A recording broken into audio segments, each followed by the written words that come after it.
Hey, it's your boy Bont83 for Successful Convicts, and you know what time it is. You know what time it is. It's time for prison stories. But first, subscribe to the channel, hit that like button, and hit that notification bell so you'll know when the next prison stories is coming out. It'll let you know. And leave me a comment as always. Be right back with it.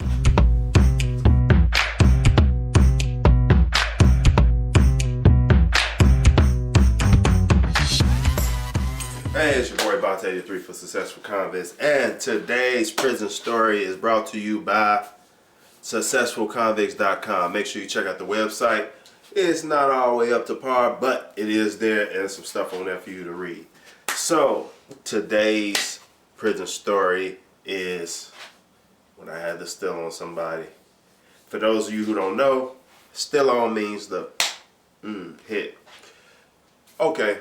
Everybody think of prison as a violent place, right? But it's not always so. I know you see a lot of stories online on YouTube with all these prison channels and make it seem like prison is a violent place, people getting killed, people getting stabbed. Not to say that don't happen, but it doesn't happen at every prison. So, we had this day, chilling, you know, usual day, off work, walking around. It was on the weekend, matter of fact. So, it was this guy. Me and the guy, I like to think that we was cool, you know. He was like a funny guy. Everybody used to laugh. He was always cracking jokes.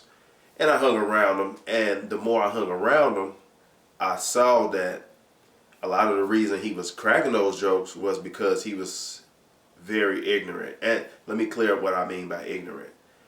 Educational wise, he was maybe at about a third, fourth grade level, no joke. I remember going to the GED class and coming to, because I used to walk past the GED class on our way back to the dorm after work. So I stopped by there and we walked back together. So I seen him and he was trying to do this paperwork, and it was a little reading exercise on a sheet of paper, and he was really sitting there struggling with it.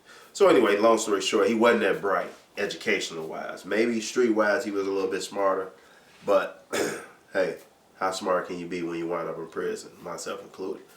So anyway, me and this guy was cool, so I thought, you know. So one day we walking, and we were supposed to have a guest visitor come from the outside. So walked through the activity center where he's playing pool. So I'm like, man, what's up? He like, oh yeah, you know, you going to see that guest speaker? So I'm like, yeah, don't slide through there. So he like, I don't know how we got on this subject, but he started speaking about my co-defendant. Now, for those of you that don't know, a co-defendant is the person that's on the case with you. And on my case, it was 3 of us. 2 of us went to trial. The other one, he snitched. He told. He wound up still getting 11 years, but, you know, that was his second time telling. But anyway, long story short, he gets to talk about my co-defendant that told on me. Now, mind you, at this time, I was still upset about that. Whenever I heard his name, I got angry. Whenever I thought about it, I got angry because until you get snitched on, or, you know, or come to terms with it, that, you know, you played your part in, you know, even giving people information to snitch on you about, it can be kind of frustrating. So at that point in time when he mentioned it, I was still in my frustration stage.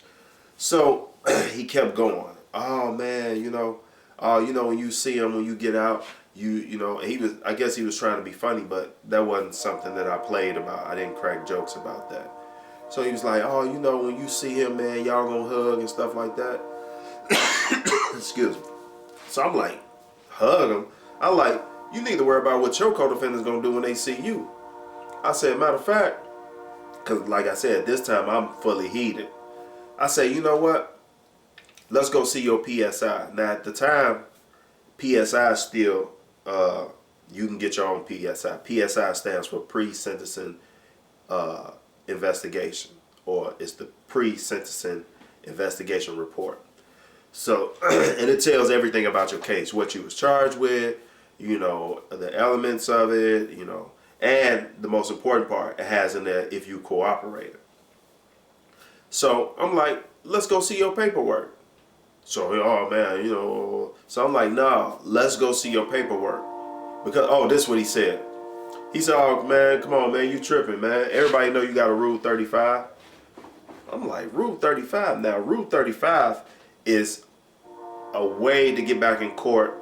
Like, say, for instance, if a person is in prison already and they know about particular crimes that's occurring on the street, if they can get information about those crimes and get somebody convicted, then they can get time off on their case. That's just a whole nother level of snitching, because it's snitching after the fact, and it's snitching on something that doesn't pertain to your immediate case. So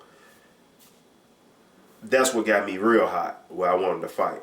So that's when I said, come on, let's go see your paperwork. So he's still cracking jokes and stuff like that. But, you know, in my head, it's like, I'm finna tear his head off. So we go to his dorm. Now, mind you, I said, I know he can't really read and stuff like that. So he go through his little lock or whatever, talking about, this is what you wanted? It was his PSI. So I get to reading it. Boom, reading it. I get to the part, I can't remember the section, but it said, you know, he was facing 10 years, like almost all drug crimes, facing at least 10 years. But pursuant to 5K1.1, you can seek a downward departure. 5K1.1, because it's different. 5K1 has different levels. But 5K1.1 is where you get a downward departure, which means time off of your sentence.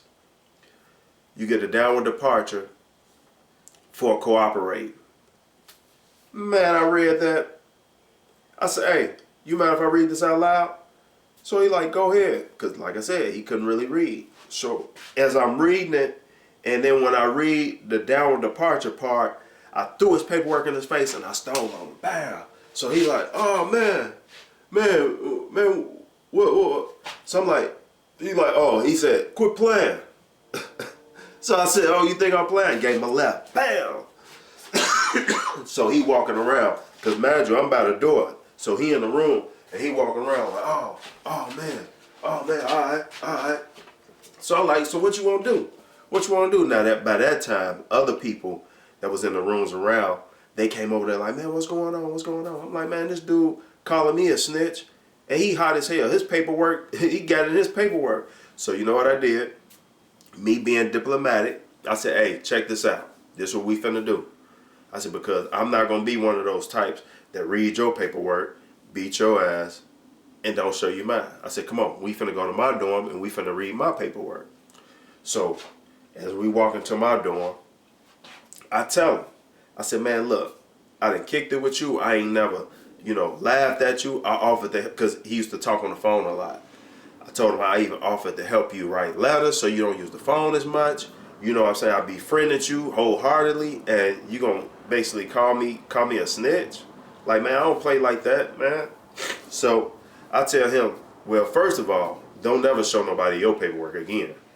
But, second of all, don't play with me like that no more. So we go to my dorm. I pull out my paperwork, my PSI. I give it to him. I even help him read it. I read through it. Bam, bam, bam. I said, now you see that part where it said that you cooperated? You see it don't say that in mine? And this was his excuse, talking about, oh man, they just put that in my paperwork because they wanted me to tell.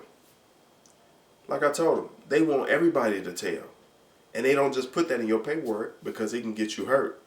You know what I'm saying? You go on certain compounds and you got bad paperwork, man, even though you ain't told on them, it could be deadly. It could be deadly, or it could be very bad for you. So they don't put that in your paperwork if it's not supposed to be in your paperwork. So that's your prison tales for today. And I hope you enjoyed it. And don't forget, subscribe to the channel, like the video, leave me a comment.